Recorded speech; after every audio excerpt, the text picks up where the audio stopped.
Kathopanishad third part. इसके पहले हम द्वितीय बल्ली में हम पिछले एक वीडियो में हमने डिस्कस किए थे।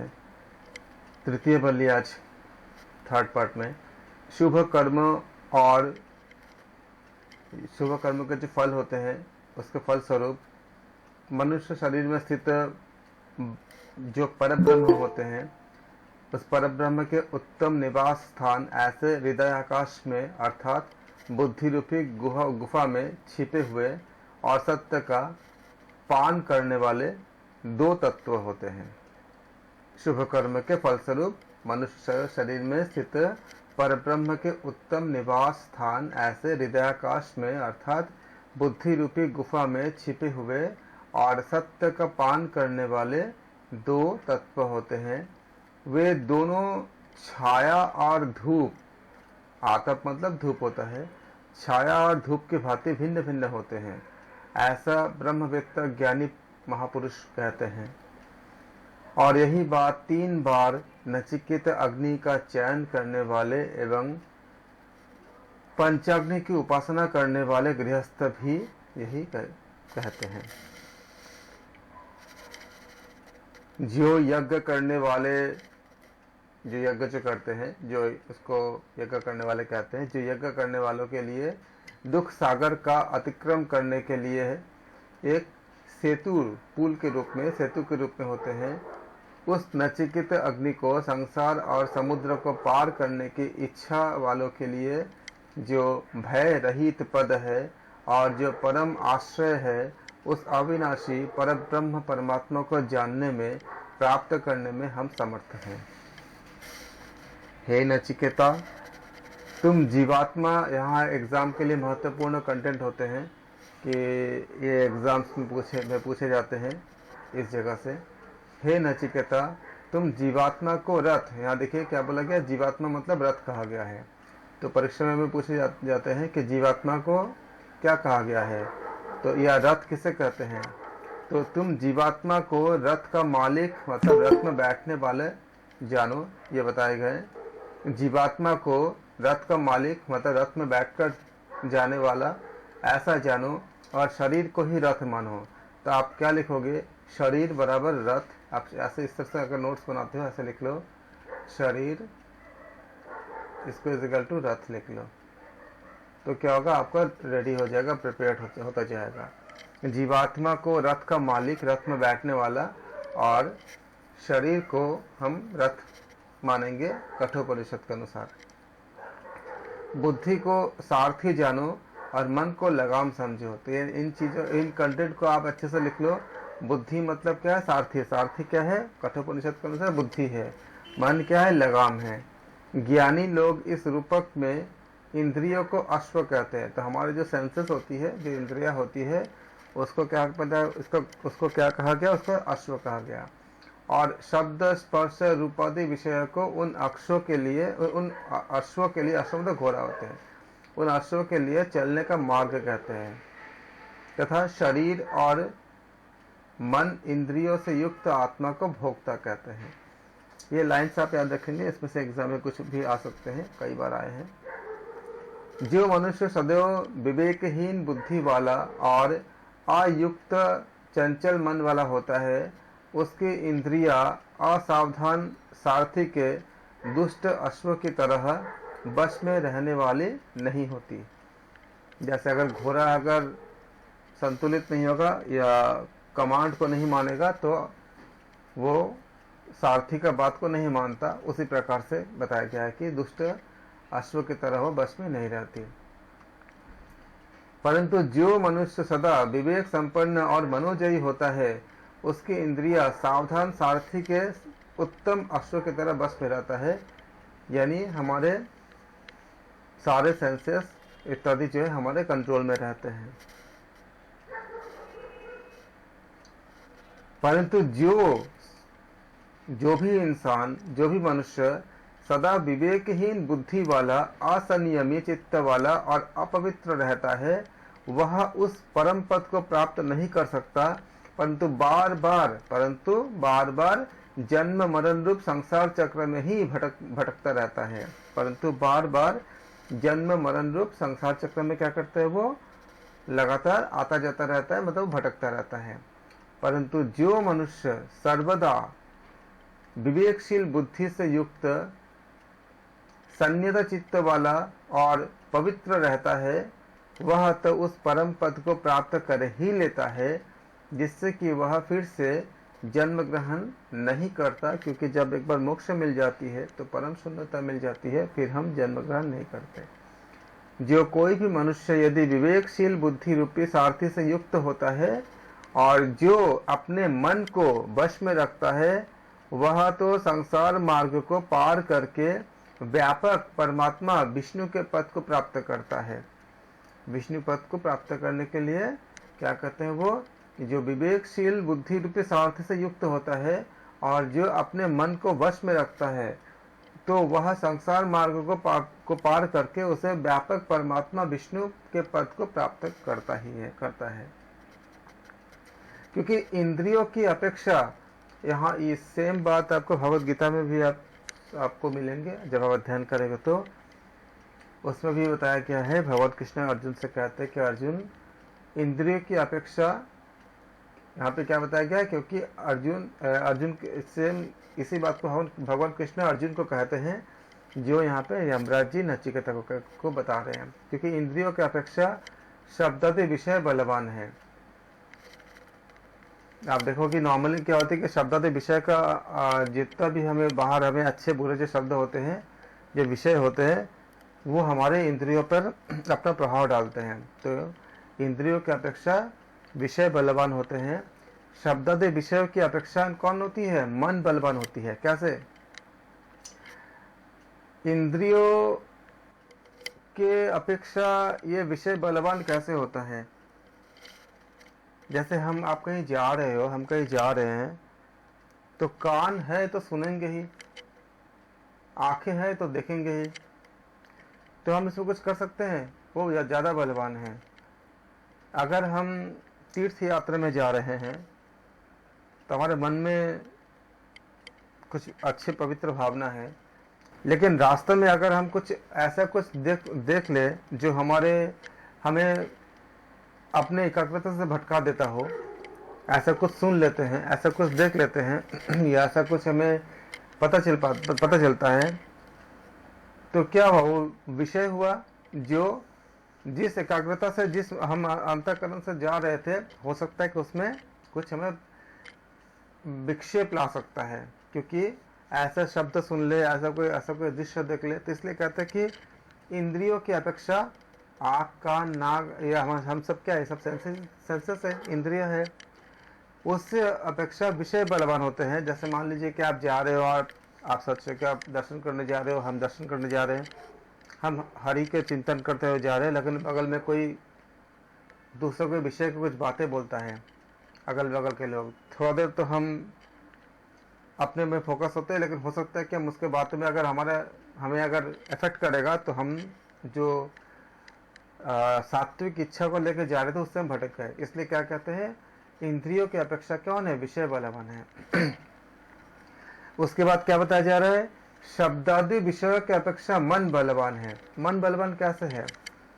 विषय आपको जो बाहर से जो शब्द हो गया, दृश्य हो गया, ये आपको एक इफेक्ट देने की कोशिश करेगा लेकिन उसको आप किस अर्थ में लोगे, ये हमारे मन पे निर्भर करता है। जैसे अगर मान लो कि कोई ऐसा कुछ बात आता है जिससे हमें उत्तेजना उत्पन्न होती है या हमें क्रोध उत्पन्न होती है, वो क्रोध या किसी भी तरह की उत्तेजना इसलिए उत्पन्न हुई है क्योंकि हमने उसको एक मीनिंग से हमने व्याख्या किया है। लेकिन उसी चीज को अगर दूसरे मीनिंग से व्याख्या करेंगे तो हो सकता है कि हमारे क्रोध उत्तेजना नहीं आएगा। तो उसका होना महत्वपूर्ण नहीं है, हमारे मन और बुद्धि कैसे उसको व्याख्या करता है अपने लिए, ये महत्वपूर्ण है। जैसे एक मैं आपको उदाहरण देता हूँ, शायद ये उदाहरण बहुत रिलेवेंट होगा और हमारे लाइफ के लिए बहुत ज़्यादा माइलस्टोन भी हो सकता है। जैसे अगर हमें पता चलता है कि मेरा कोई निंदा कर रहा है, सपोज करो, अगर मुझे ये पता चलता है, या कोई मेरा कोई, हम कहीं जा रहे हैं और हमें पता चलता है कि मेरा कोई बुराई कर रहा है, मैं अपने ऊपर लेके एग्जांपल देता हूँ तो अच्छा समझ में आएगा।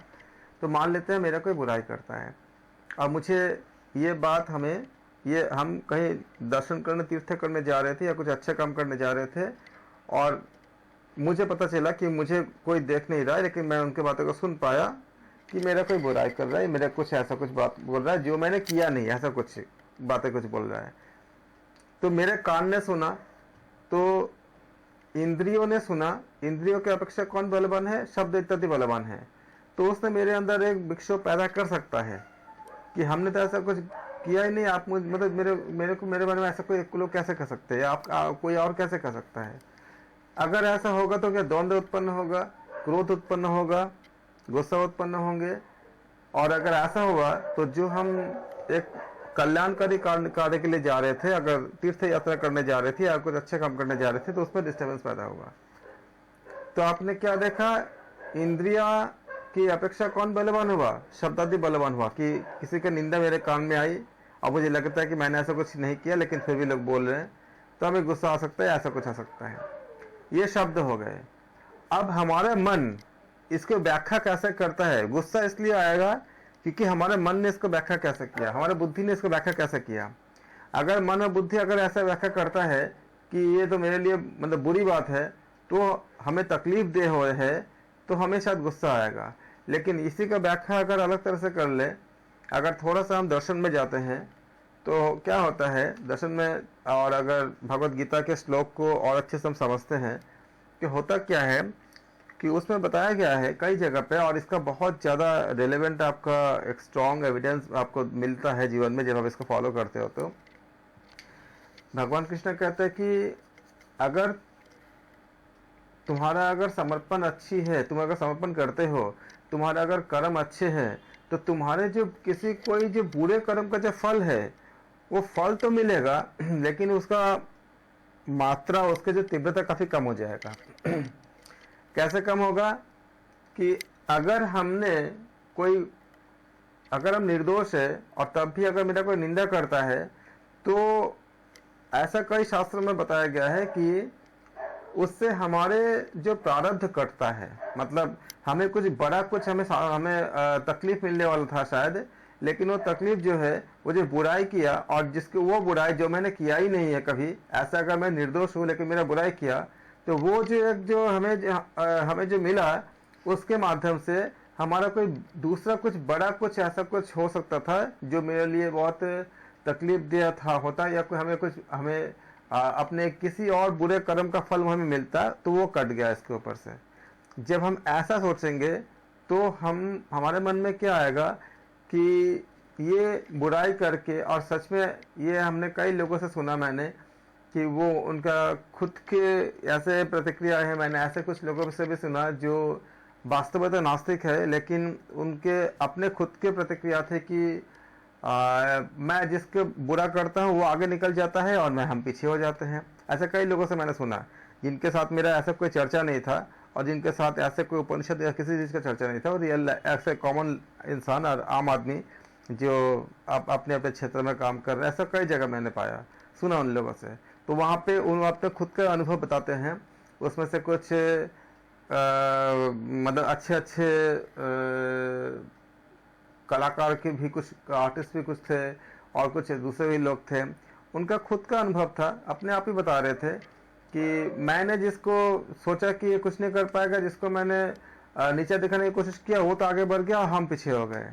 तो क्या होता है कि उसके जिस वजह से वो आगे नहीं बढ़ पा रहा था, अगर हम ऐसा किसी के लिए निंदा करते हैं तो वो चीज़ें उसका कट जाता है। तो जब हम ऐसा अगर व्याख्या करेंगे तो उस समय हमें गुस्सा नहीं आएगा, उस समय हम मन ही मन धन्यवाद करेंगे कि मेरा कोई बहुत दूसरा कुछ ऐसा कुछ बुरे कर्म था जो इनके निंदा करने से मेरा कट गया, अब मुझे उसका प्रायश्चित्त हो गया। अगर ये व्याख्या कर देते हैं अपने बुद्धि और मन से, तो क्या होगी, हमें गुस्सा नहीं आएगा। तो क्या होगा, इंद्रियों की अपेक्षा शब्दादि विषय बलवान है, और शब्दोदय विषय का भी अपेक्षा मन बलवान है, यानी हमारे मन जो है उसके हिसाब से समझा।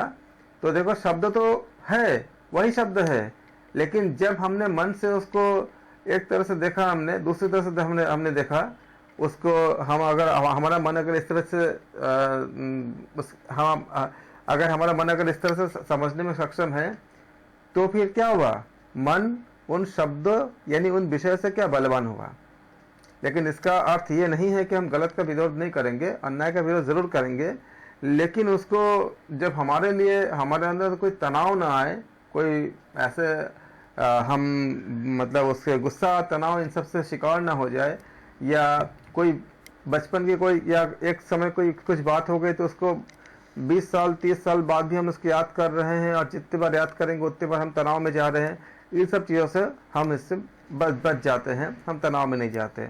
लेकिन इसका अर्थ ये नहीं कि हमें अन्याय का विरोध नहीं करना चाहिए, अन्याय का तो विरोध पूरा करना ही चाहिए, लेकिन ये क्या करता है, हमें उस तनाव से, उस हमें जो क्रोध गुस्सा इत्यादि नेगेटिव इम्पल्स से हमें बचा लेता है। इसीलिए कहा गया कि अगर आप इसको हम अगर समझ लेते हैं तो फिर सबसे बड़ी फायदा ये होती है कि हम रियल लाइफ में ऐसे बहुत सारे मोमेंट आते हैं ऑफिस में, घर में या दूसरे किसी जगह पे, जहाँ पर अगर हम इसको फॉलो करते हैं तो हमारे जीवन के बहुत सारे ऑब्स्टिकल्स को रोकने में या कन्वर्ट करने में बहुत मदद मिलती है। इसीलिए कहा गया कि मन की अपेक्षा बुद्धि आपका इस शब्दादि विषय की अपेक्षा मन बलवान होती है, और उसके बाद मन की अपेक्षा बुद्धि बलवान होती है। क्यों? क्योंकि मन ने जो डिसाइड किया, जैसा हमने भी अभी आपसे मैंने बात किया कि अगर कोई हमें निंदा करता है तो उसकी निंदा एक तो होती है कि हमें गुस्सा आ जाए, जो भाई मैंने ऐसा कुछ किया नहीं, हमें हमारे बुरा क्यों बोल रहा है, तो वो गुस्सा आपका आ सकता है। दूसरा क्या होता है कि आपके बुद्धि, हमारे बुद्धि अगर ऐसा होता है कि अगर वो व्याख्या करता है इस तरह से, तो मन किसके सहायता से, किसके हेल्प से अपना डिसीजन को ले पाता है, बुद्धि की सहायता से। इसलिए मन की अपेक्षा कौन पहले बुद्धि हो गई? बुद्धि हो गई, क्योंकि बुद्धि ने हमें एक्सप्लेन किया, समझाया। एक रियल लाइफ एग्जांपल देता हूँ आपको, जो कुछ समय पहले हुआ है और आप इसको जान भी सकते हो, ये एक हिस्ट्री है। जैसे आमतौर पे क्या होता है कि किसी कंपनी में जो आलसी लोग होते हैं, उनको लेके जो कंपनी के ओनर का बड़ा दिक्कत होता है, क्योंकि उनको सैलरी देना पड़ता है और ठीक से काम नहीं करते, आलसी होते हैं। तो ये एक डेटा, एक समस्या हुई। तो आम जो कंपनी होते हैं उसमें बहुत से उनको किसी को वार्निंग देना पड़ता है, फिर इसको कभी कभी उनको जॉब से टर्मिनेट भी करना पड़ता है, काफ़ी कुछ करना पड़ता है। एक तनाव पैदा होता है और बहुत सारी दिक्कतें होती है। यही चीज़ सब कंपनियों में कुछ ना कुछ होते हैं। लेकिन माइक्रोसॉफ्ट में एक हमारे पास केस स्टडी था कि बिल गेट्स के आपके जो कंपनी थे, उन्होंने देखा कि कुछ ऐसे लोग हैं जो बहुत इस तरह के मतलब आलसी कुछ वर्कर है। तो जो लोग ऐसे सुपर सक्सेस होते हैं ना, उनके पास एक ऐसा टैलेंट होती है, उनके पास एक ऐसा गुण होता है कि जो हमारे विपरीत स्थिति होती है उसमें, मतलब जो हमारे खिलाफ जो परिस्थितियाँ होती है, उसको वो एज ए अपॉर्चुनिटी कन्वर्ट कर सकते हैं। ये बहुत बड़ी आपका जो एंटरप्रेन्योर होते हैं, एंटरप्रेन्योर होने का एक बहुत बड़ी गुण होता है। तो उन्होंने क्या किया, बिल गेट्स की कंपनी ने भी जब ऐसा समस्या का जो सामना किया, उन्होंने क्या किया, उन्होंने एक टीम बनाया जिसमें इस सब चीज़ों को स्टडी करने के लिए एक टीम बनाया। और जो लोग आलसी थे उनसे कहा गया कि आप ऐसा है, ठीक है, आपको थोड़ा सा आराम करने का और आपको आलसपन है करने का, आपको मन है, ज़्यादा काम करने का मन नहीं करता, आप ऐसा करो, आप खाली इतना काम करो, आपको घंटे के हिसाब से नहीं कि आपको 8 घंटे काम करना है, आप इतना काम करो। उन्होंने काम की मात्रा को ठीक वैसे ही डिजाइन किया कि 8 घंटे में जितना काम हो सकता है सामान्यतः, उतने काम उनको दिया कि आप इतना, जिसका जो काम है आप इतना काम करो, चाहे आप 1 घंटे में करो, चाहे 4 घंटे में करो, चाहे 8 घंटे में करो, आपको इतना काम करके फिर आप जो मन से करो। तो आप आराम करना चाहे आराम करो, जो भी करो। और उसके बाद उनका जो एनालिसिस टीम है उनसे बोला गया कि इनका लक्ष्य है कि जल्दी से जल्दी काम करके आराम करना है। आप इस स्टडी करो कि वो कैसे काम करते हैं, किस तरीके से काम करते हैं। तो देखा गया ये कि वो 8 घंटे का काम जो है, क्योंकि उनको थोड़ा सा आलसीपन का जो प्रवृत्ति है, मतलब उनको थोड़ा सा आराम चाहिए, तो 8 घंटे के काम को वो बहुत कम टाइम में खत्म कर दिया, क्योंकि उनके पास घंटे का टारगेट नहीं था, काम करने का टारगेट था। उस चीज को स्टडी किया गया। मान लो 8 घंटे के काम को 5 घंटे में खत्म कर दिया, फिर 3 घंटे आराम करेंगे, तो कंपनी का कोई लॉस तो हुआ नहीं, क्योंकि 8 घंटे का काम उनको मिल ही गया पूरा। अब उस टेक्निक को जो एक्सपर्ट की टीम थी, उन्होंने स्टडी किया कि भाई कैसे 8 घंटे के उस काम को उसने इतने कम टाइम में कैसे किया। उस तकनीक को स्टडी करके बाकी जो लोग आलसी नहीं थे उनमें उसको अप्लाई कर दिया, उनको सिखा दिया गया। तो वो 8 घंटे में ही उस तकनीक से वो 12 घंटे का काम करने लग गए। तो आप देखो कितने लंबे समय तक बिल गेट्स आपका दुनिया के नंबर 1 अमीर इंसान बने थे। तो ये क्या था, गुस्सा भी तो कर सकते थे ना, फायदा था। बाकी कंपनियां गुस्सा करती ही है, या नाराज होते हैं, या अपने अपने हिसाब से काम करते हैं, लेकिन वो क्या किए, अपने ये आपका विषय इत्यादि था कि वो उसका काम नहीं कर रहे थे, वो आलसी थे। तो उन्होंने देखा काम तो करते थे लेकिन आलसी थे, वो इतना लंबा 8 घंटा नहीं काम कर सकते थे, लेकिन काम कर सकते थे। तो इस तरह से उन्होंने क्या किया, देखो इस सीक्वेंस को पूरा फॉलो होता है। इंद्रियों की अपेक्षा क्या है, शब्दादि विषय बलवान है। शब्दादि विषय की अपेक्षा क्या है, मन बलवान है। अब मन से भी अपेक्षा कौन है, बुद्धि बलवती है। हर जगह पे जिसने आलसीपन था वो अपने बुद्धि से ऐसा टेक्निक निकाल लिया, उनको पता भी नहीं था कि हम ऐसा टेक्निक निकाल रहे कि, लेकिन उन्होंने ऐसा टेक्निक निकाला कि 8 घंटे का काम को जल्दी करके वो थोड़ा सा आराम करने लग गए। बाकी बिल गेट्स के जो बुद्धि थे उनका ये था कि देखो उन्होंने कोई शिकायत नहीं किया, उन्होंने इसको क्या किया, अपने बुद्धि से उसको स्टडी करवाए। फिर क्या हुआ, मन की अपेक्षा बुद्धि बलवती हो गई। उसके बाद ऐसा जो प्रॉब्लम था वो अपॉर्चुनिटी में कन्वर्ट हो गया। तो ये सीक्वेंस जो है सब जगह जीवन के हर क्षेत्र में लागू होती है, और ये आध्यात्म में भी लागू होती है। मन की अपेक्षा क्या है, बुद्धि बलवती है। और बुद्धि की भी अपेक्षा, अब यहाँ पे अगर बात करेंगे तो आप जानते हो पूरा हम सांख्य दर्शन को जो तत्व होती है उसके बारे में हम यहाँ जा नहीं रहे, सांख्य दर्शन में बहुत लंबी हो जाएगी।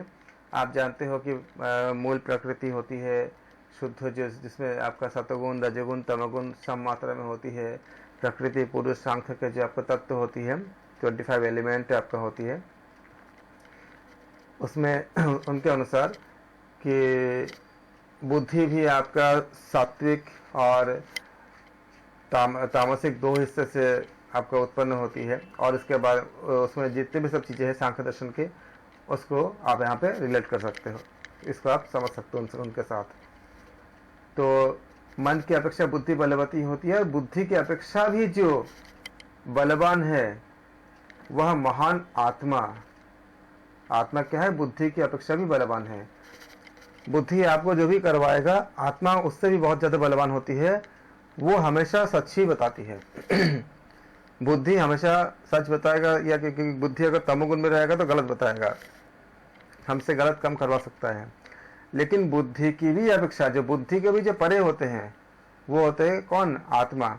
इस बात को भगवान कृष्ण अर्जुन से कहते हैं, जब अर्जुन जब बहुत पहले चैप्टर में जब विषाद में जब डूब जाते हैं अर्जुन विषाद योग में, जब भगवान श्री कृष्ण उनको मोटिवेट करते हैं, बताते हैं, उनको प्रेरणा देते हैं कि तुम ऐसा बोल रहे हो, लेकिन सोचो तुम्हारे अंदर वो महान आत्मा है जो सबसे ज़्यादा बलवान है।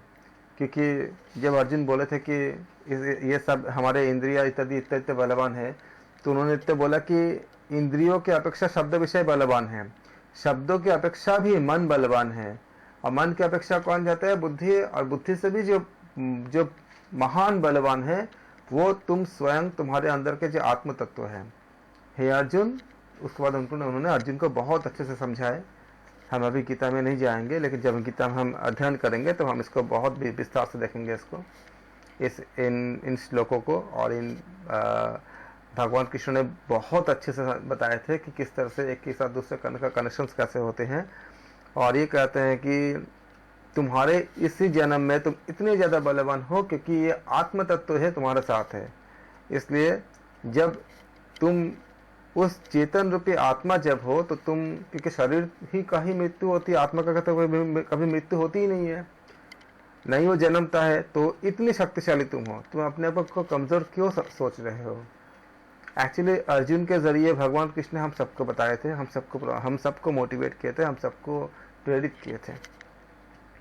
तो इसलिए कहा गया कि जो बुद्धि से भी जो बलवान होते हैं वो कौन है? वो हमारे महान आत्मा या हमारे महत्त्व यानी आत्मा बलवान होते हैं।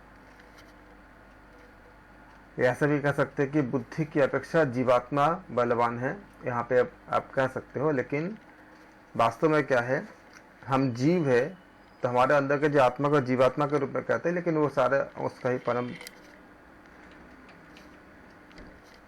पिता परमेश्वर का ही हम सब अंश है। महातत्व यानी कि जीवात्मा की अपेक्षा अव्यक्त, जीवात्मा कहाँ से उत्पन्न हुई है? अव्यक्त मूल प्रकृति या ईश्वर, जिसका आप लोग योग दर्शन में भी आपने अच्छे से पढ़ा है अपने, उनके बारे में बताया जा रहा है कि जीवात्मा से अपेक्षा कौन ज्यादा बलवान होते हैं? जो मूल प्रकृति होते हैं। मूल प्रकृति मतलब जिसमें सतगुण रजगुण तमगुण तीनों संतुलित होते हैं, उसको मूल प्रकृति कहते हैं। यह ईश्वर बलवती है, और उस अव्यक्त से यानी मूल प्रकृति या माया से कौन बलवती है, वो कौन बलवान है? परमेश्वर, पुरुष परमेश्वर श्रेष्ठ है। और पुरुष परमात्मा से भी अगर अधिक जानेंगे तो उससे अधिक कोई भी कुछ भी श्रेष्ठ नहीं है। तो सबसे श्रेष्ठ कौन है? उस परमेश्वर, जिसको हम सांख्य दर्शन में पुरुष कहते हैं, वो श्रेष्ठ है, उससे श्रेष्ठ कुछ नहीं। वह सबके पराकाष्ठा है, वही परम गति है। ये यमराज जी ने नचिकेता को बताया। इस समस्त जगत का आत्म रूप यह परम पुरुष सभी प्राणियों में रहता हुआ भी माया के आवरण में छिपा होने के कारण प्रत्यक्ष नहीं होता, हमें प्रतीत नहीं होता, हम देख नहीं पाते। जैसे कि जब ग्रहण लगता है ऐसा लगता है कि आसमान में सूरज है नहीं, लेकिन सूरज अपनी जगह रहता ही है। इस समस्त जगत का आत्मा रूप यह परम पुरुष सभी प्राणियों में रहता हुआ भी माया के आवरण में छिपा होने के कारण हमें प्रत्यक्ष नहीं होता। केवल सूक्ष्म तत्वों को समझने वाले लोगों के द्वारा ही अति सूक्ष्म तीक्ष्ण बुद्धि से देखा जा सकता है। ये यमराज जी कहते हैं नचिकेता को, और पहले उन्होंने बताए थे कि उस तत्व को वही समझ पाता है, देख पाता है, जब वो तत्व स्वयं अपने आप को उनके सामने प्रकट करते हैं।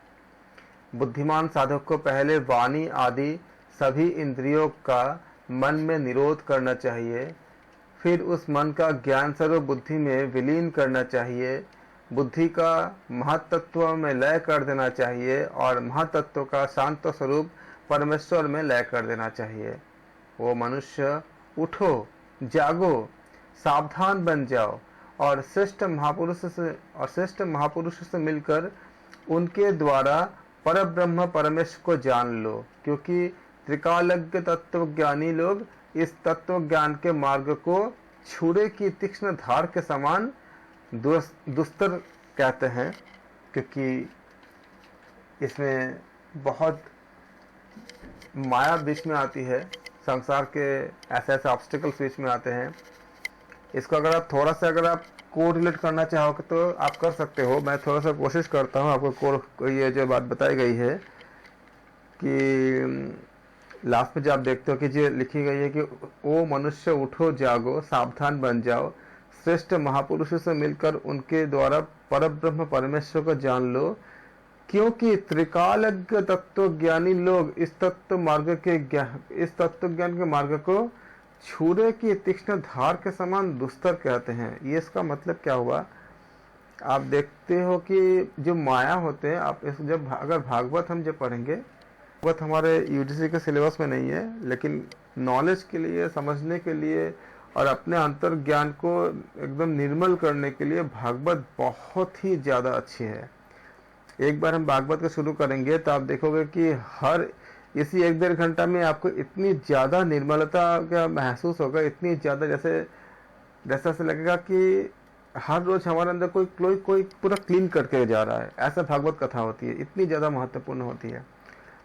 तो उसमें भी ये बात बताई गई है कई जगह पे आप कि माया जो है ईश्वर का, हरि का, बहुत ज़्यादा पावरफुल है। और नारायण खुद भी कहते हैं मम माया दुरत्तम, मेरा माया बहुत ज़्यादा दुरत्तम है।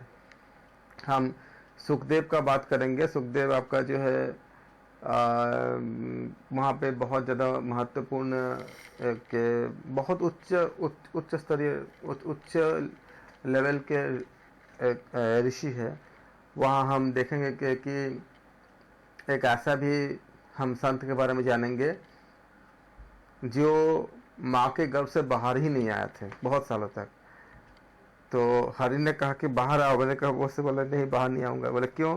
बोले पहले आप मुझे वचन दो कि अगर मैं बाहर आऊँगा, क्योंकि जब तक मैं माँ के पेट में जब होते सारा ज्ञान रहता है, प्राणी को सारा ज्ञान रहता है। हम सब जब माँ के पेट में होते सब कुछ हमें ज्ञान होता है, और उस समय हम पश्चाताप करते हैं कि अब हम जन्म लेने के बाद हम खाली मोक्ष के लिए खाली कार्य करेंगे। लेकिन जैसे जन्म होती है तो आपको बताऊंगा वहाँ पे किस तरह से एक लेयर हमारे अंदर आ जाता है।